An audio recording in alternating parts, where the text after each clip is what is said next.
Outside it's cloudy, but I like that better. Behind the wheel, but still ain't on my way. Some people say they want to live forever. That's way too long, I'll just get through the day without any complications.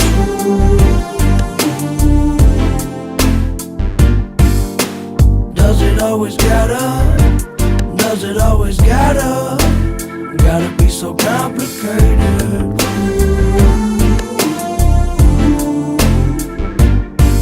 When I'm way too young to be getting old, and all I wanna do is look, but I can't see, baby. Who you talking to while you're talking to me, baby? Let me know if I can see you later. We could make it easy.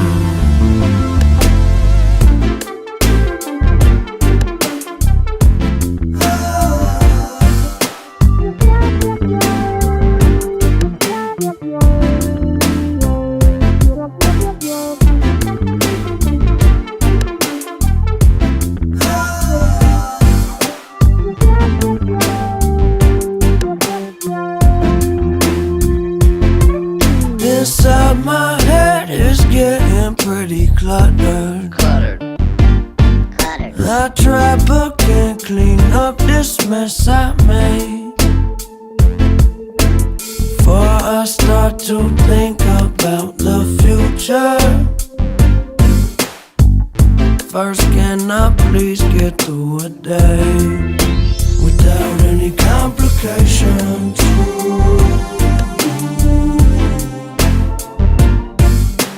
Does it always gotta be so complicated?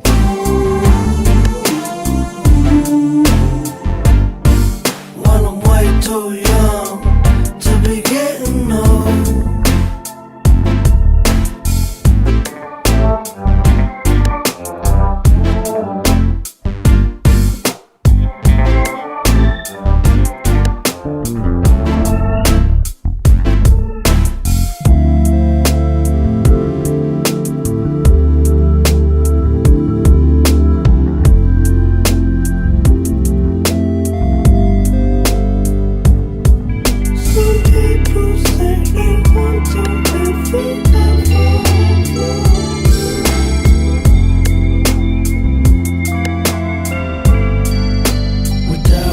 Complications.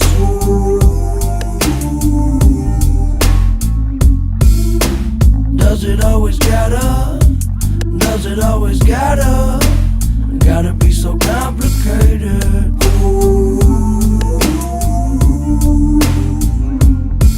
When I'm way too young to be getting old.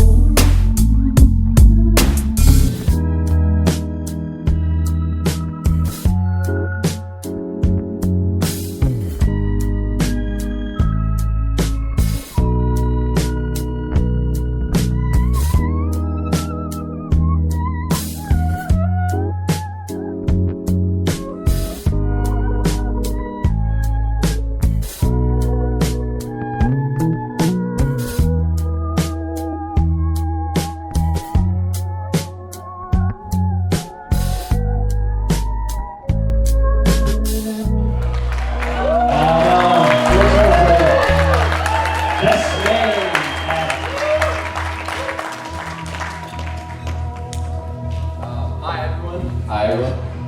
Excuse the microphone. Hey everyone, I'm having a great time celebrating these two wonderful people. For those who don't know, I'm Jeff's younger brother Adam. I'm honored to be up here on this special night to say a few words about Jeff and Shane. But first, I want to give a special thanks and congratulations to my own parents. They just celebrated their 30th anniversary in June.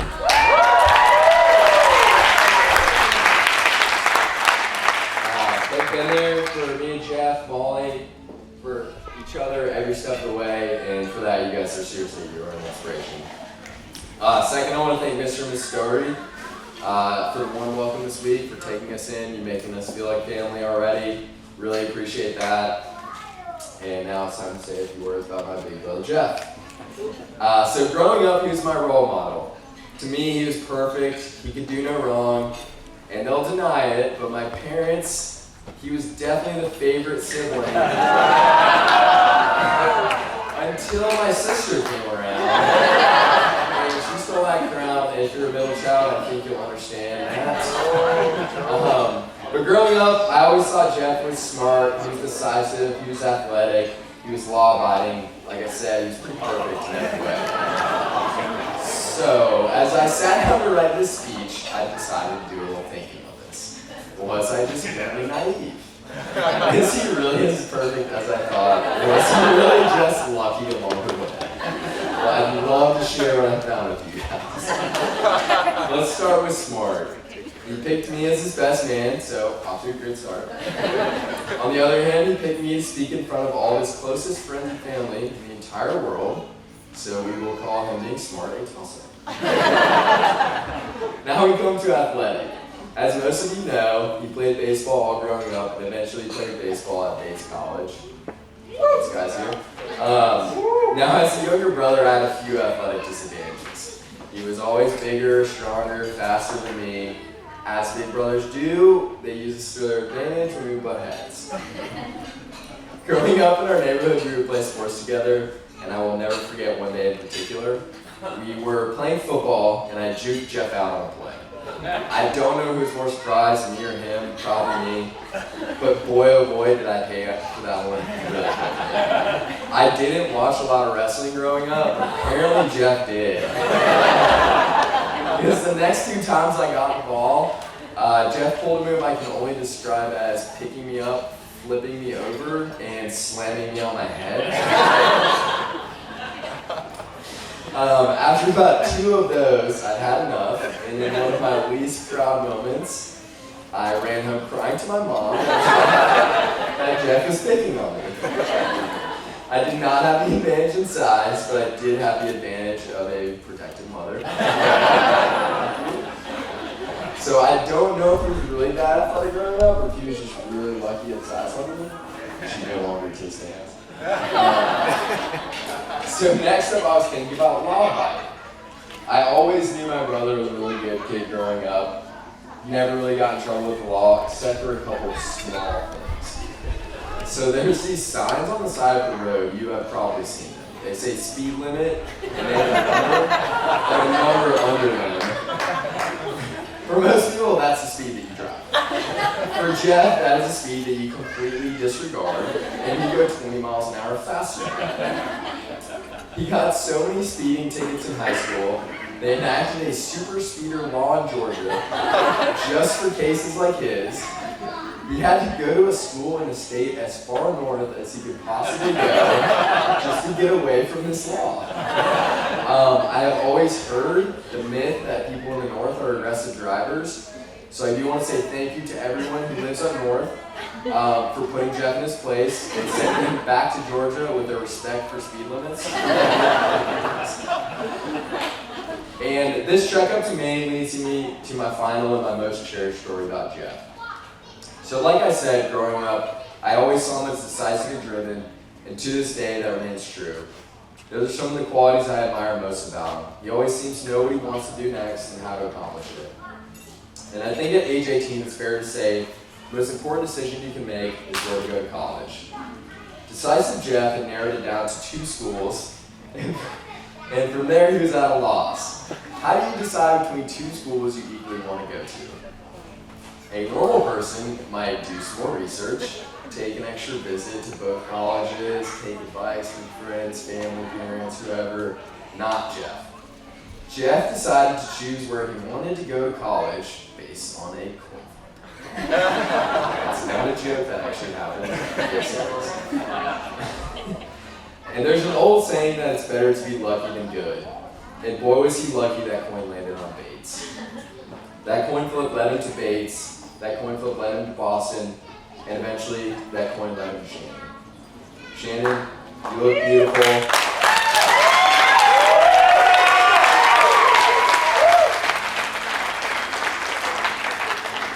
Shannon, you look beautiful. I'm so happy to welcome you to our family. This may sound cliche, but I knew you were here the first weekend I met you. When you were able to sneak us into that Georgia-South Carolina game, you went at that gate, I thought to myself, Jeff, you gotta get the ring to me. I look forward to trying to pull that off for many years.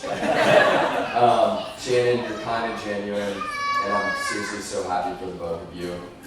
Tonight, we're all here to celebrate you both and to wish you the best in starting a new life together. So thank you for allowing me to say a few words. I hope you both take the time tonight to take it all in and enjoy the rest of this special night. And then finally, I'd like to ask everyone to please raise your glasses for a cheers to the newlywed.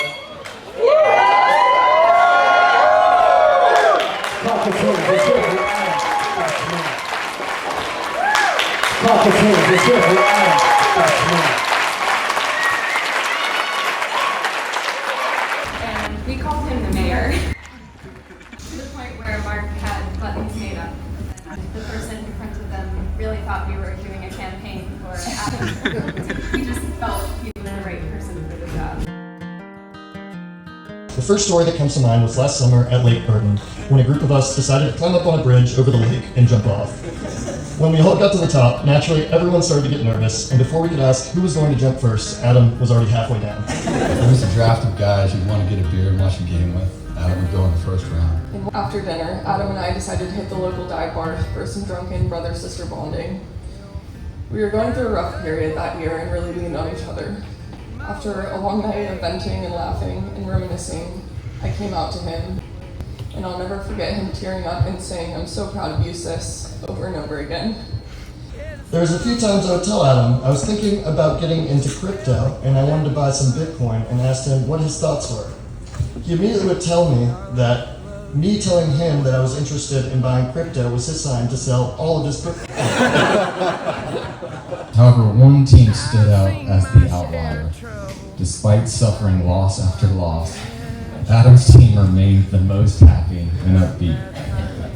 This did not compute in the McKeever mindset.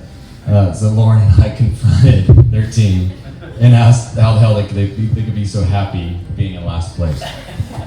Almost immediately, Adam answered for the team with a single reply, "We're just happy to be here." He would greet me with a huge grin and say, "Jump man, jump man, jump man." And I would return the greeting by saying, "Go man, go man, go man." A group of us from Pius and UGA were in Paris celebrating Jack and Alyssa's wedding. It was the kind of week you hold on to forever, filled with laughter, late nights, toasts, and a kind of love that felt easy and light. I think I found comfort in speaking his name because every single memory I have of Adam reflects his happiness and calming nature. And Adam was borrowing a hat from Nathan Davis, because we all know Adam and son didn't have the best relationship. While on the boat, a gust of wind took the hat right off of Adam's head, and the hat was immediately lost. It was just a hat, no big deal. Adam that night went online, found the exact hat that Davis was wearing, and had it shipped to Davis's house, where it was waiting in Charlotte upon his return. Trying to capture Adam is hard because he was a lot of different things all at once. He listened to lyric-driven country music and jam bands. He had an incredible group of friends, but he was independent. He could talk about the meaning of a character in the book and about South Carolina football's next recruiting class. So going forward, I want to live a life how Adam did. I'll order my martinis with gin instead of vodka. I'll be fearless even when I'm scared shitless. I'll put all others above myself. Can we all be like Adam? Yeah.